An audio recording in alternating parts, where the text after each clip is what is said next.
শীতের দিনে গরম গরম ফুলকপির ভাজি এটি খেতে ভীষণ ভালো লাগে। তাই নতুন একটা রেসিপি নিয়ে হাজির হলাম। ফুলকপির ভাজি ঝটপট মাত্র 2 মিনিটে ফুলকপির ভাজি তৈরি করা যাবে।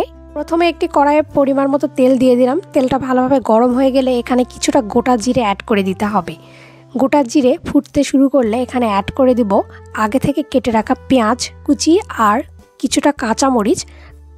তেলের ভিতর পেঁয়াজ আর কাঁচামরিচকে কিছুক্ষণ নাড়াচাড়া করে নেব। এরপর এখানে দিয়ে দিব আলু আর ফুলকপি আর আলুকে আমি খুব ছোট ছোট করে কেটে নিয়েছি।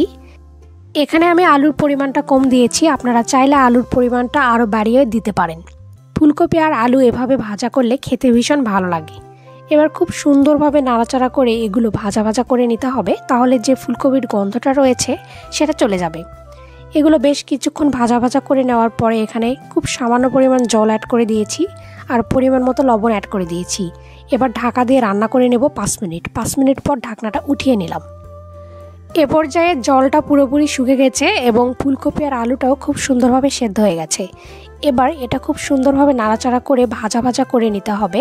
এভাবে বেশ কিছুক্ষণ ধরে গ্যাসের ফ্লেমটাকে লো টু মিডিয়াম ফ্লেমে রেখে ভাজা ভাজা করে নিলে খেতে ভীষণ ভালো লাগবে।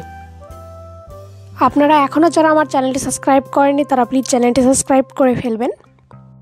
আমি যেভাবে তৈরি করছি ঠিক এভাবে ঝটপট আপনারাও বাসাতে 2 মিনিটের ভিতর ফুলকপি আর আলুর ভাজি তৈরি করে নিতে পারবেন, যা খেতে ভীষণ মজার হয়ে থাকে। এভাবে ফুলকপি আর আলুর ভাজি তৈরি করলে নিমেষেই এক থালা ভাত শেষ হয়ে যাবে। এ পর্যায়ে ফুলকপির ভাজিটি নামিয়ে নিয়েছি। ভিডিওটি কেমন লাগলো তো অবশ্যই আমাকে জানাবেন আর অবশ্যই ভিডিওটিতে একটি লাইক দিবেন। নতুন নতুন মজার রেসিপি পেতে আমার চ্যানেলের সাথেই থাকুন।